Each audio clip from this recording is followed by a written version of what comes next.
حضرت بلال آئے جناب عمر سے ملنے، کیسے وہ کس طرح بھی آئے تو عمر خاطر میں نہ لائے، پر بلال حبشی دروازے پہ داخل ہوئے تو فاروق اعظم نے کرسی چھوڑ دی، ہاتھ باندھ کے کونے میں کھڑے ہو گئے، کالا رنگ ہے، نام بھی لکھنا نہیں جانتے۔ لوگ کہنے لگے عمر کون آ رہا ہے جس کے لیے تیرا اتنا استقبال ہے؟ حضرت عمر کہنے لگے چپ کر جاؤ، اس کی بات نہ کرنا، اسے آنے دو۔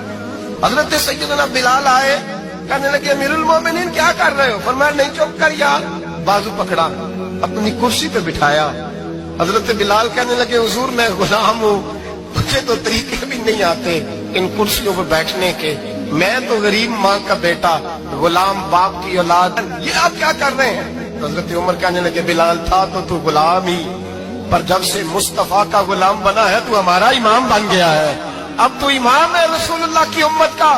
فرمایا وہ مجھے دن یاد ہے جب مکہ فتح ہوا تھا، بت ٹوٹ گئے تھے، بڑے بڑے سردار تھے، اور میرے نبی نے فرمایا بلال سے کہو کعبے کی چھت پہ چڑھ کے اذان دے، تو لوگوں نے کہا حضور یہ سارے جل گئے ہیں، کسی اور کی ڈیوٹی لگا دے۔